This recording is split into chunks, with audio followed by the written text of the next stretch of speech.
seems that Pride Month is becoming like Christmas. Some companies are doing early preparations, and one of these companies has become the target of a conservative boycott.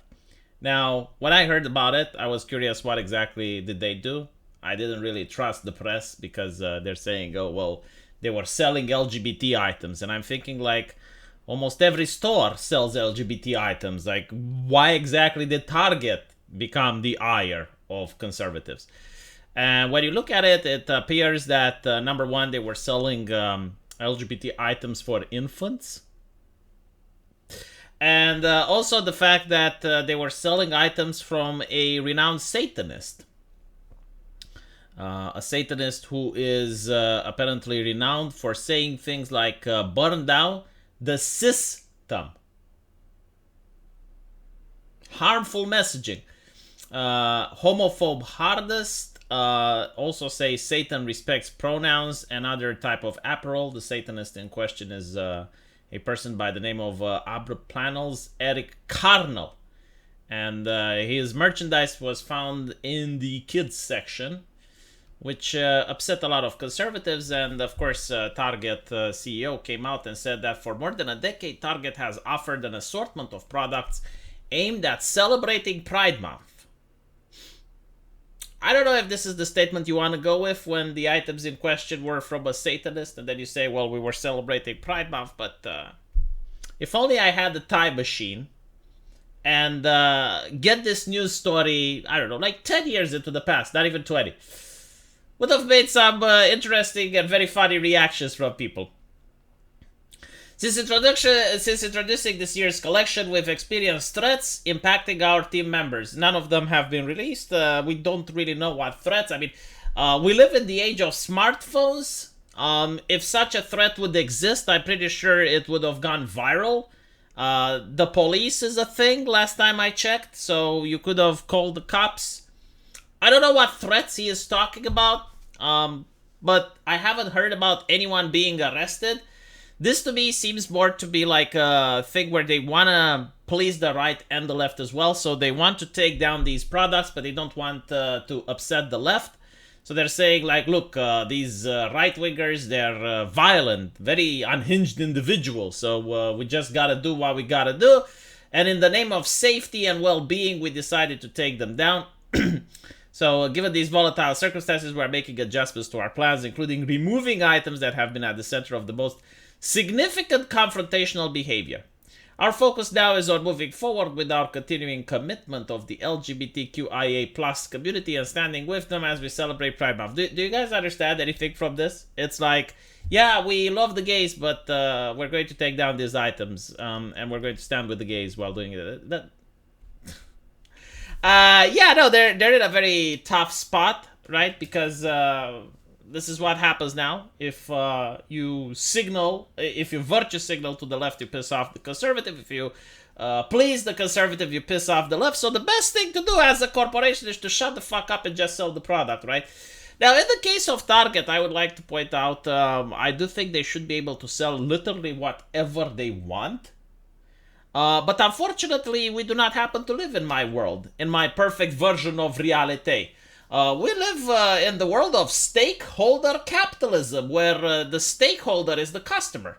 So you have to be very careful and conscientious about the type of merchandise you promote, because otherwise you can end up with a boycott, right? You have like ESG, environmental, social, and governance. Well, you need to care about the social aspect as well. And in this case, it seems that they have created a controversy.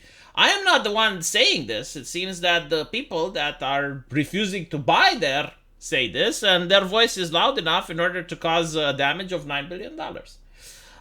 So yes, stakeholder capitalism, very important. Well, figure out a way out of this mess, because what happened to Bud Light is that they actually lost their LGBT score. Yes, there was a score, and it's not perfect anymore because they didn't stand with Dylan when the moment was important. So they walked themselves into this shit, right?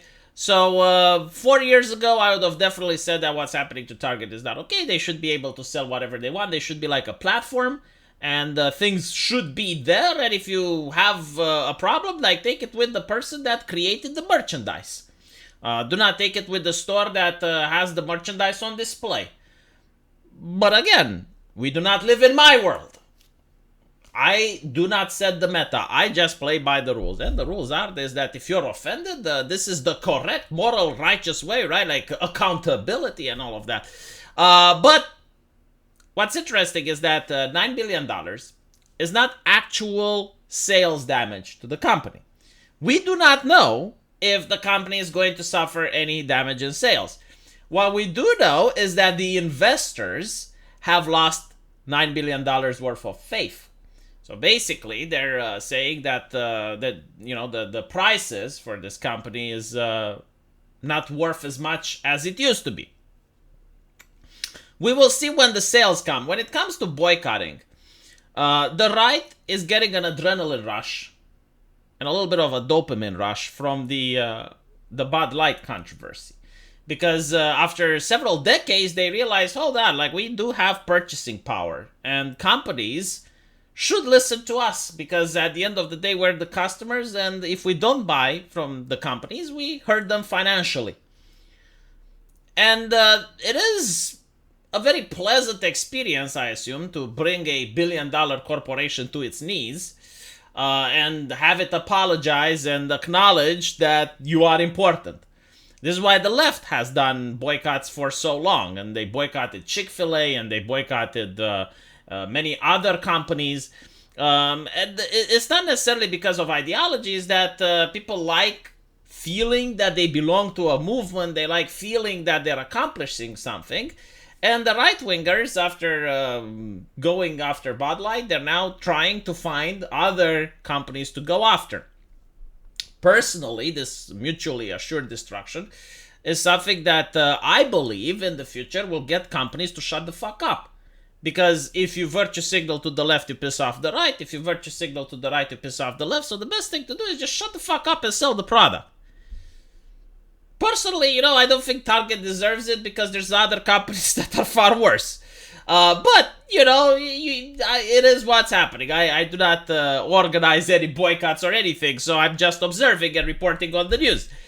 It is important to point out, however, that boycotting can backfire. So, for example, the threat of a boycott is more powerful than the boycott itself. We noticed this with Hogwarts. Like, you had some of the most scary activists on Twitter deciding to boycott a video game. And that video game ended up being incredibly successful. So the people that were organizing the boycott now look like dum-dums. And no one is going to be afraid of them in the future, because they notice that the emperor has no clothes. In the case of Target, it's going to be interesting to see if it actually affects their sales. So if it affects their sales, then you can say, okay, well, other companies will have to be very careful now, because there is a risk into pissing off conservatives, something that up until this moment no one even cared about conservatives. In fact, like, there is entire marketing strategies dedicated to upset conservatives, because you upset them, they go and complain on Twitter, and then the left starts defending your brand, and this generates buzz and conversation, which is free advertisement for your brand. Like, this is one thing that has been done a lot in the last couple of years, but it seems that we may be moving away from that. Let me know what you guys think, and as usual, I will see you in the comment section. Take care.